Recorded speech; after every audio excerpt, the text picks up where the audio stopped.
하나님의 말씀 이 시간 듣겠습니다.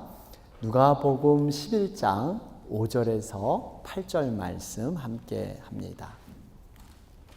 누가복음 11장 5절에서 8절 말씀.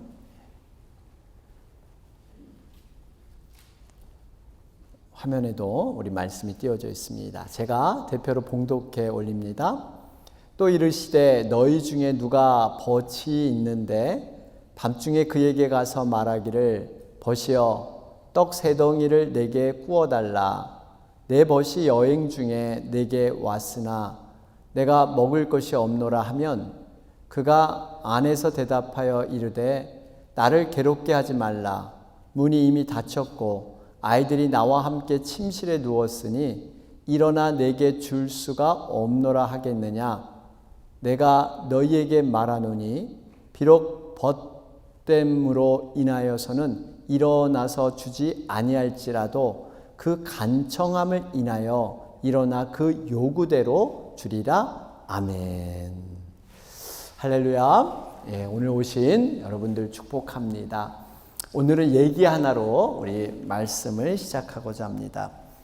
어느 나라에 부채 장사가 있었다고 합니다.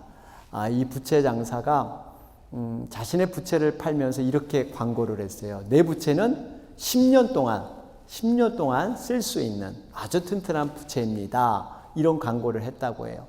그랬더니 어느 날 임금님이 지나가면서 그 광고를 듣고 나도 부채가 필요한데 한번 부채를 사봐야지. 10년 동안 쓸 수 있다니. 그러면서 부채를 구입을 했습니다. 때마침 그 나라에 굉장히 무더위가 심했다고 합니다. 열심히 임금님이 부채를 갖고 사용을 했는데 웬걸 딱 3일 만에 부채가 고장이 나버렸어요. 임금님이 화가 났습니다. 그래가지고 그 부채 장사한테 찾아가서 멱살을 잡고 왜 사기를 쳤느냐. 10년 동안 아무 이상 없다 그러더니 나 3일 만에 부채가 망가졌다. 그랬더니 그 부채 장사가 하는 말이 임금님, 그 겉에 보면 사용 설명서가 작은 글씨로 있는데 왜 그 사용 설명서를 안 읽고 이렇게 사용하시고 저한테 무리하게 이렇습니까? 사용 설명서를 읽어보세요. 그랬더니 가서 보니까 작은 글씨로 진짜 써 있었어요. 사용 설명서가 뭐라고 그랬냐면 부채는 가만히 두고 머리를 좌우로 흔들어 사용하세요. 사용 설명서가 부채는 가만히 두고 머리를 좌우로 흔들어 사용하세요. 그러면 10년을 쓴대요. 10년을. 주리를 틀어야. 주리를 틀어라. 여러분, 참 우리가 우스운 얘기지만 사실 우리가 어떤 삶을 살아갈 때 이 사용 설명서를 제대로 몰라서 제대로 사용하지 못하는 경우가 참 많이 있습니다. 미국에 어떤 제품을 만든다든지 뭘 조립해서 쓴다든지 이럴 때 사용 설명서가 굉장히 중요합니다. 우리의 인생 가운데서도 정말 하나님의 복을 누리고 하나님의 은혜를 누릴 수 있는 사용 설명서가 분명히 있습니다. 그게 하나님의 말씀이에요. 우리가 이걸 모르고 어떻게 보면 이렇게 임금님처럼 열심히 부채를 사용했지만 제대로 그 부채를 이용하지 못하는 이러한 경우. 우리의 믿음에 있어서 여러분 가장 중요한 핵심의 사용 설명서는 말씀과 기도입니다. 말씀과 기도. 우리가 이 말씀과 기도 빼고는 하나님과의 관계, 하나님이 이 땅에 누릴 수 있는 복을 누릴 방법이 없어요. 다른 방법이 없습니다. 여러분, 근데 그 가운데 저는 기도에 대해서 한번 묵상하고 싶은데요. 여러분, 우리가 인생을 살아갈 때 문제와 어려움을 만날 때 기도해야 된다. 우리가 대부분 다 알고 있습니다. 그런데 막상 하지 못하는 경우가 종종 있는 경우가 있죠. 여러 가지 이유가 있겠지만 여러분, 보통은 마음은 원이라되 육신이 약해서 참 마음에 기도하고자 하는 소원이 있는데 시간을 내서 해야 되는데 우선순위에 밀리다 보니까 그냥 기도하지 못하고 쭉 밀려가는 이런 경우가 있습니다. 또 한 가지는 기도가 잘 안 되는 이유 중에 하나가 과거에 나름대로 열심히 기도했습니다. 그래서 자신의 뜻대로 하나님 앞에 구했는데 그 뜻대로 그대로 응답되지 않았던 약간의 좋지 못한 기억들이 남아 있는 분들이 계세요. 나의 원함과는 다르게 하나님이 다른 방법으로 응답을 하셨어요. 이것이 부담 아닌 부담이 되고 내 안에 상처로 남아서 근데 기도를 하기가 조금 꺼려지는. 근데 이것이 좀 더 심화되다 보면 이렇게까지 가는 거죠. 기도를 뭐 굳이 할 필요가 있을까? 어차피 하나님 뜻대로 하나님 섭리대로 모든 것이 다 이루어진다면 내가 굳이 열심히 기도 안 해도 하나님은 하나님 방식대로 다 일하시고 응답하실 텐데 굳이 뭐 기도할 필요가 있을까? 라고까지 가게 됩니다.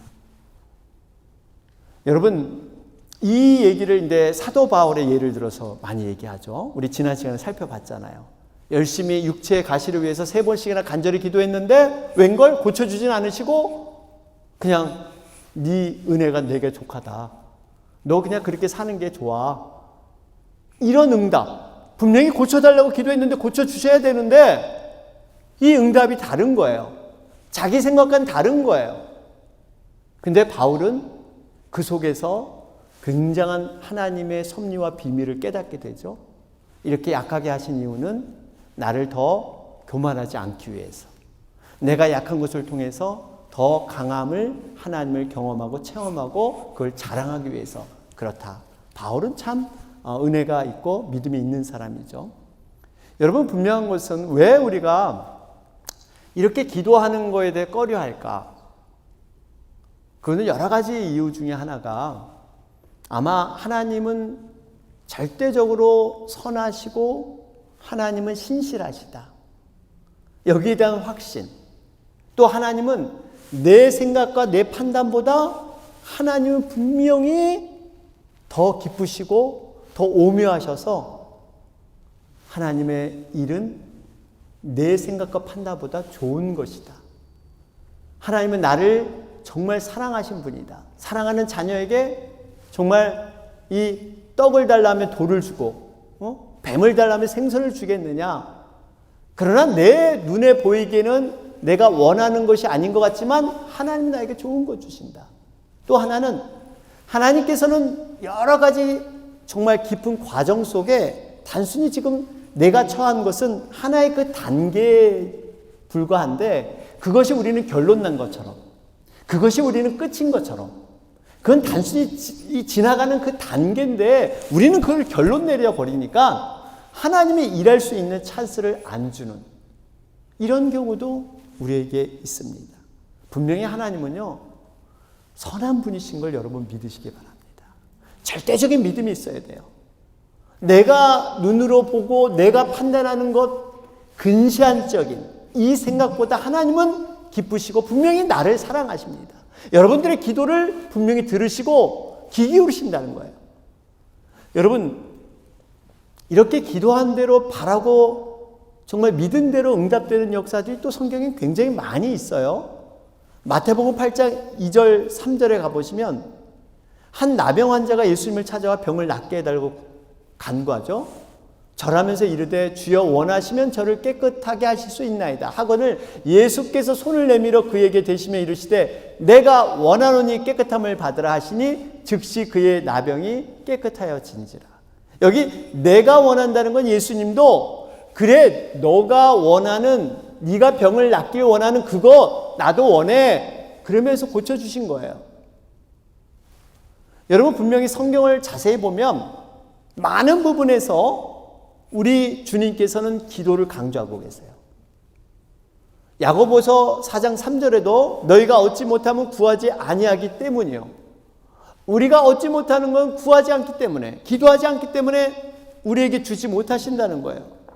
또 성경에 보면 많은 곳에서 기도 응답을 주시는 약속을 심어 놓으셨어요.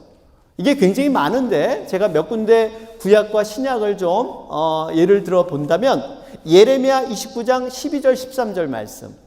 너희는 내게 부르짖으며 와서 내게 기도하면 내가 너희를 들을 것이요 너희가 전심으로 나를 찾고 찾으면 나를 만나리라. 부르짖고 기도하면 듣고 찾으면 만나 주신다고 약속하셨어요. 예레미야 33장 3절에도 너는 내게 부르짖으라 내가 내게 응답하겠고 내가 알지 못하는 크고 비밀한 일을 내게 보이리라. 여러분 분명히 부르짖으라 기도하라고 말씀하셨어요. 왜? 하나님께서 이걸 믿음을 통해서 해결해 주시려고. 그냥 주면 안 되니까 믿음을 통해서 해결해 주시려고. 여러분 신약에도 이런 말씀이 굉장히 많은데 마태복음 7장 7절 8절 우리가 잘 알죠? 구하라 찾으라 두드리라 주겠고 찾겠고 열릴 것이다. 이게 바로 기도입니다. 기도를 얘기하고 있어요. 또 우리 마가복음 11장 24절에 가보면 그러므로 내가 너에게 말하노니 무엇이든지 기도하고 구하는 것은 받은 줄로 믿으라 그리하면 너에게 그대로 되리라. 여러분 여기 그대로 된다는 것은 단순히 내가 원하는 모습 그대로가 아니라 하나님이 원하는 모습으로 우리보다 우리는 하나님이 더 선하고 더 정말 기쁘신 하나님이기 때문에 하나님의 전적인 걸 믿는 거예요.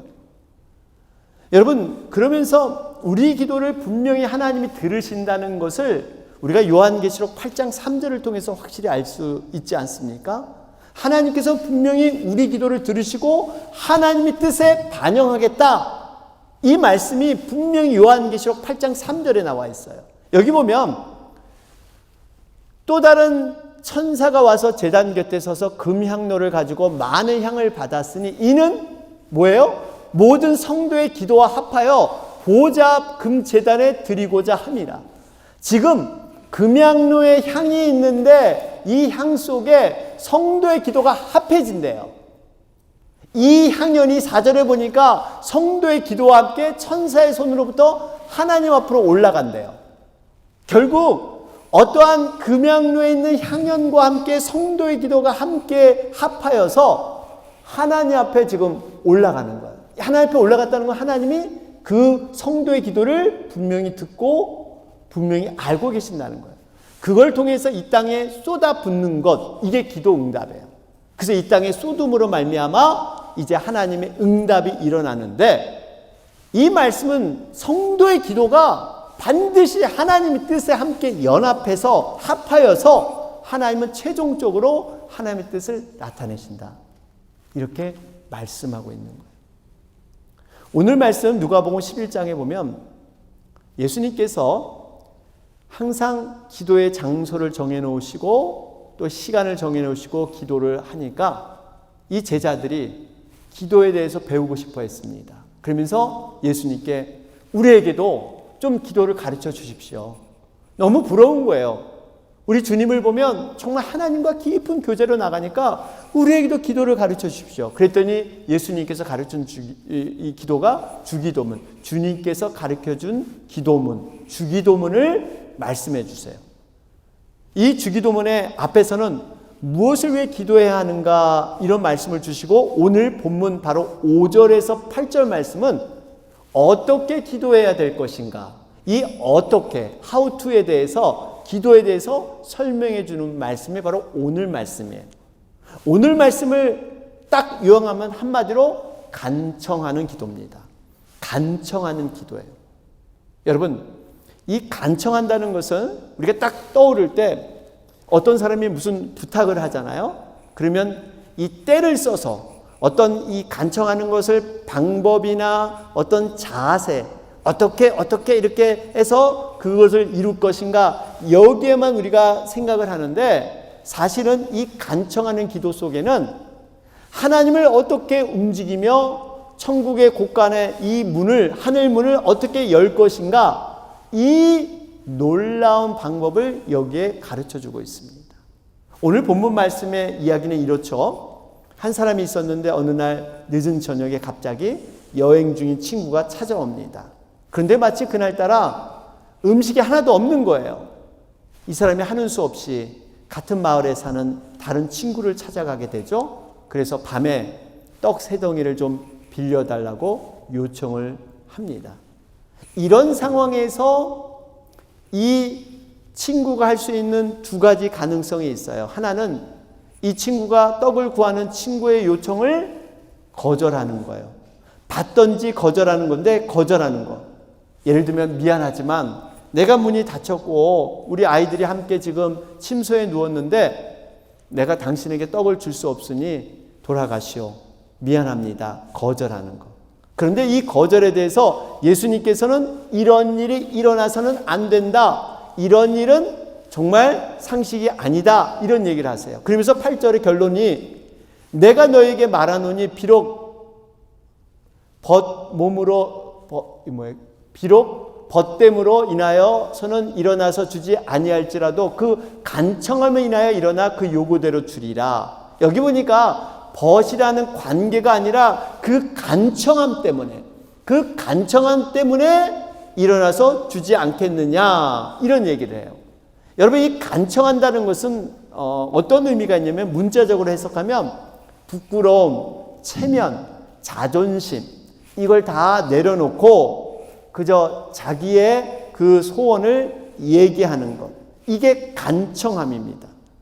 여러분, 우선 한번 생각해 보면 떡을 빌리는 입장에서는 참으로 이것이 참 부끄러운 일일 수 있고 어색한 일일 수 있습니다. 왜냐하면 이 잠자리에 잠을 이미 들었고, 여러분, 이 유대에서는 잠자리가 우리가 어렸을 때 굉장히 어렵게 살던 시대가 있었잖아요.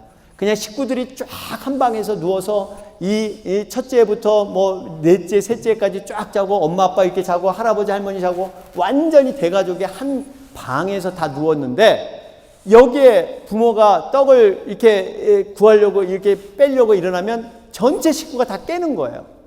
여러분, 이런 번거로움이 어디 있어요? 여러분, 이거를 상식적으로 떡을 빌리러 온 사람이 몰랐을까? 알았습니다. 그런 체면과 자존심을 다 내려놓고 지금 간청하는 기도로 이렇게 나가고 있다는 거예요. 또 한편으로 우리가 생각해 보면, 여러분, 지금 나에게 밤에 찾아온 사람도 벗이라 그랬어요. 그리고 내가 떡을 빌리러 간 그 마을에 사는 사람도 벗이에요.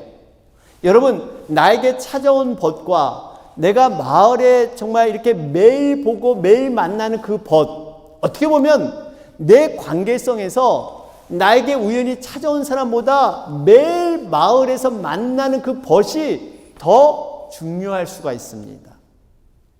만일에 이 벗과 내가 마을에 사는 이 벗과 좋은 관계에 있었는데 내가 떡을 빌리러 갔다가 괜히 그 관계가 틀어질 수 있다면, 예를 들면 이분이 아니 어떻게 상식도 안 되지, 이렇게 이 늦은 밤에 떡을 구하러 와?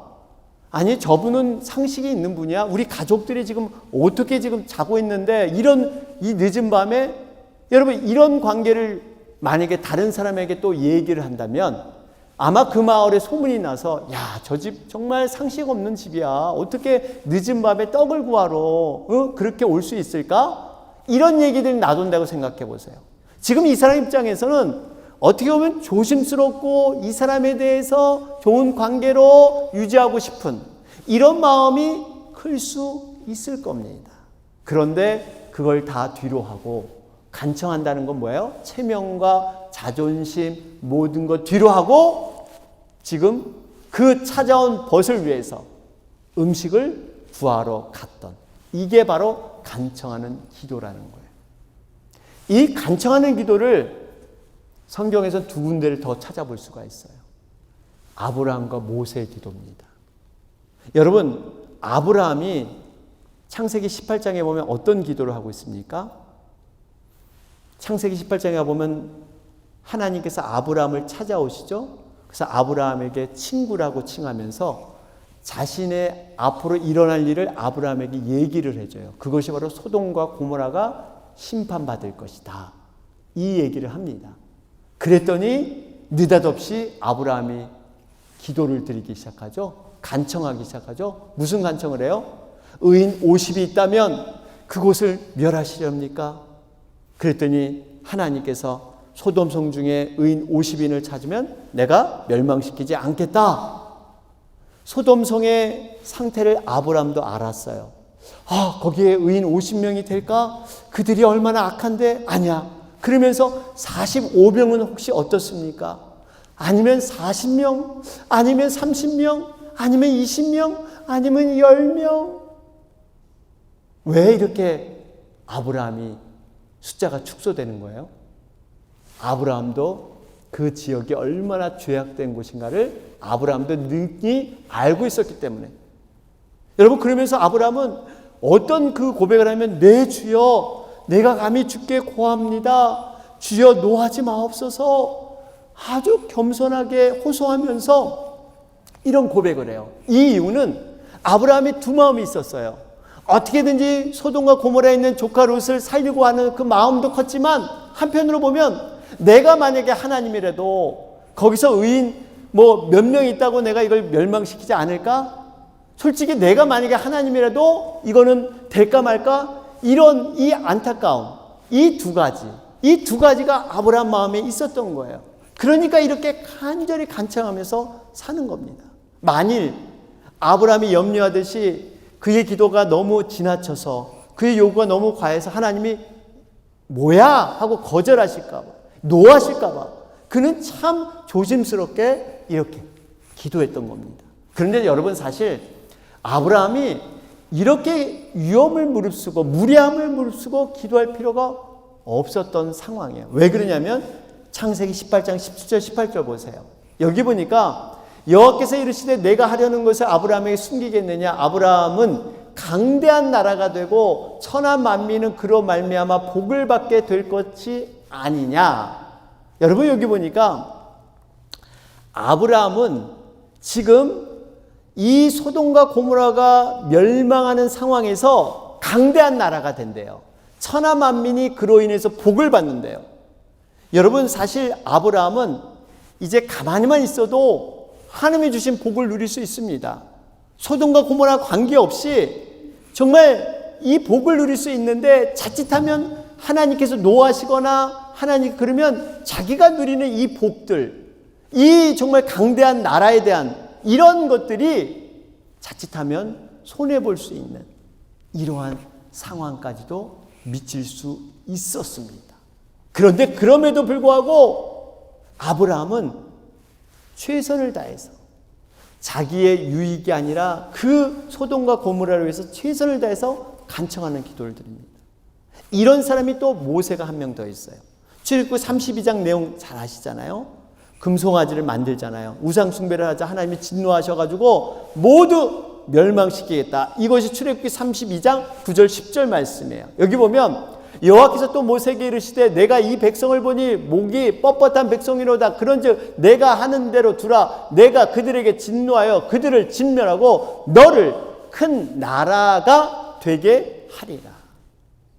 결국 모세도 이 백성들이 진멸하고 심판받는 가운데서도 내가 너는 보호해서 큰 나라 되게 해줄게. 너를 내가 높여줄게. 이런 약속을 모세도 받았단 말이에요. 모세가 굳이 그렇게 기도해서 하나님의 심기를 불편하게 할 필요가 없이 어차피 그들은 죄짓고 멸망할 이러한 죄인이니까 그냥 나는 큰 나라 되면 되고 하나님의 뜻에 맞춰 살면 되고 이런 상황. 그런데 이 모세는 여기서 멈추지 않고 바로 자기들의 그 동족의 죄를 위해서 간절히 기도합니다. 그게 바로 12절 말씀이에요. 32장 12절 말씀을 보시면 주의 맹렬한 노를 그치시고 뜻을 돌이키사 주의 백성에게 이 화를 내리지 마옵소서. 이 화를 내리지 마옵소서. 여기서만 그친 게 아니에요. 31절 32절에 가보면 모세가 여호와께 다시 나와 여짜오되 슬프도소이다. 이 백성이 자기들을 위하여 금신을 만들어 싸우니 큰 죄를 범하였나이다. 그러나 이제 그들의 죄를 사하시옵고 그렇지 아니하시면 원하건대 주께서 기록하신 책에서 내 이름을 지워버려 주옵소서. 여기 보니까 모세는 어느 정도냐면 자기 이름, 내가 생명책에 기록된 그 구원책에 기록된 내 이름을 빼더라도 이들의 죄를 용서하여 주옵소서.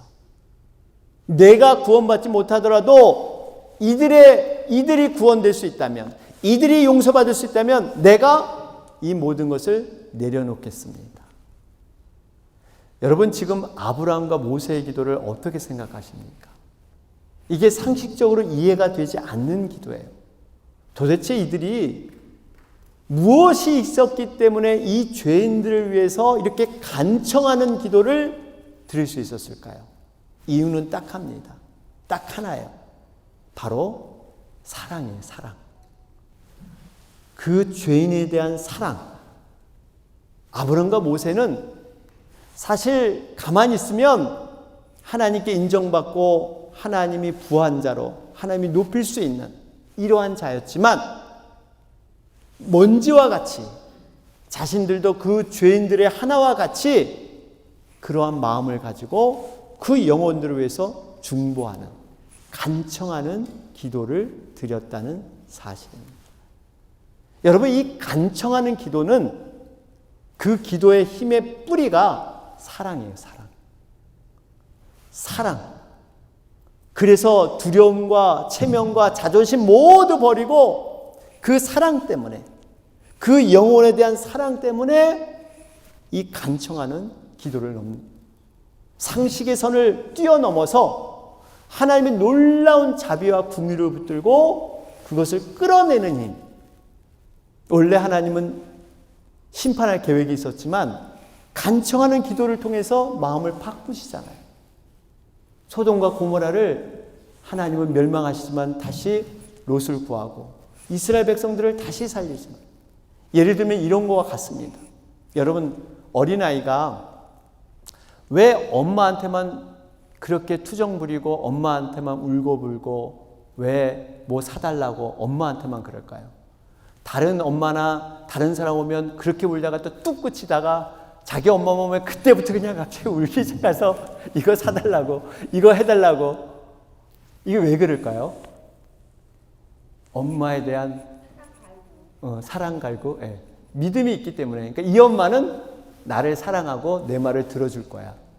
이게 있는 거예요. 이 엄마는 떼쓰면 이걸 들어줄 거야. 뭐 떼쓰는 게 좋다 나쁘다 이 얘기하는 게 아니라 그 확신이 있는 거예요. 그래서 다른 사람한테 떼 안 써. 꼭 엄마한테만 떼써. 왜 그래요? 나를 들어준다는 믿음이 있기 때문에. 바로 이 기도입니다. 우리가 하나님 앞에 간청하는 기도는 바로 이 기도예요. 하나님, 분명히 우리의 기도를 들어주시죠. 내 형편을 아시죠? 내 상황 아시죠? 이런 확신 속에, 이런 관계 속에서 드려지는 기도가 바로 간청하는 기도, 간청하는 기도. 여러분, 우리가 분명히 주님께서 결론이 너에게 줄 수 없노라 하지 않을 것이다. 이 간청함 때문에, 이 간청함 때문에. 여러분, 이 의미를 좀 잘 새겼으면 좋겠어요. 이 간청함 때문에. 여러분, 그 속에는 사랑이 녹여져 있고 그 사랑 때문에 내 자신의 유익과 내 자신의 모든 걸 포기하고라도 기도할 때 하나님은 역사하신다는 겁니다.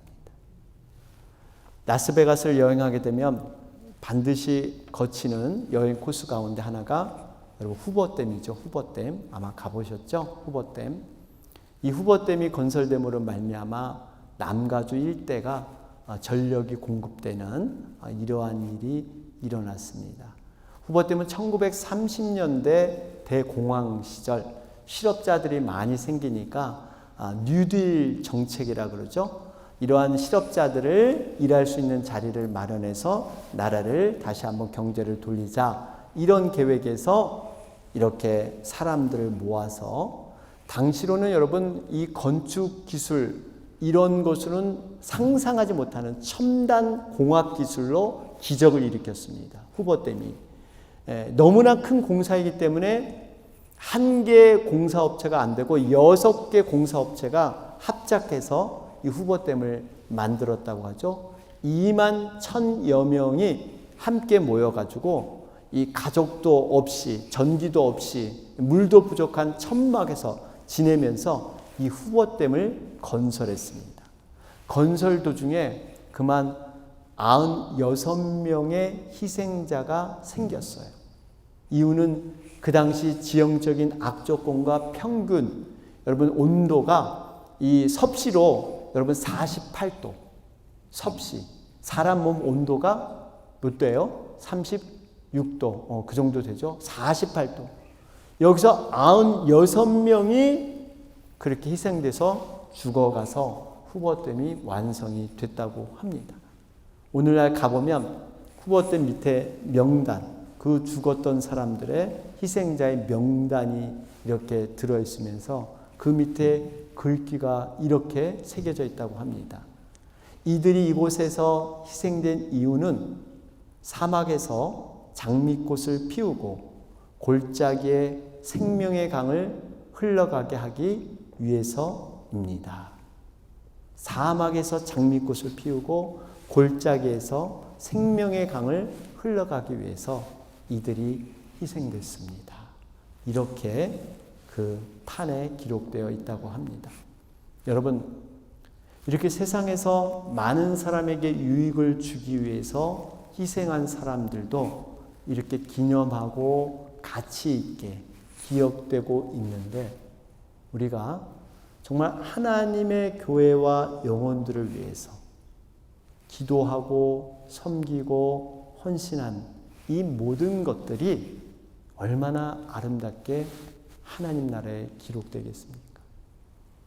우리가 특별히 이 아브라함과 모세처럼 정말 그 영혼을 두고 사랑하는 마음으로 기도하는 것. 저는 바라기는 이번 우리 부흥회를 통해서 우리 준비기도, 특별기도를 갖는데요. 9월 24일부터 10월 3일까지 여러분 8일간 기도합니다. 8일간. 여러분 이 기간 동안 우리가 정말 이 사랑을 가지고 한 영혼을 위해서 간절히 기도하는 그 기도의 헌신, 기도의 섬김 뿐만 아니라 이 교회와 영혼들을 위해서 기도할 뿐만 아니라 우리 각 가정마다 분명히 기도 제목이 있을 거예요. 여러분들 분명히 기도해야 될 기도의 그러한 몫이 있습니다. 이것을 차일피일 미루다가 이번 기회에 여러분 기도는 우리가 함께 뜻을 두고 함께 모여서 기도할 때 성령의 역사는 굉장히 강력히 일어납니다. 그래서 모여서 기도하고 어떤 계기를 갖고 함께 마음을 모아서 기도하는 것 너무나 중요합니다. 여러분들 그동안 기도를 미뤘다면 이번 기회에 정말 이 계기를 삼아서 함께 기도함으로 말미암아 하나님의 정말 선한 응답, 간청하는 기도, 이런 기도를 한번 드려보시기를 바랍니다.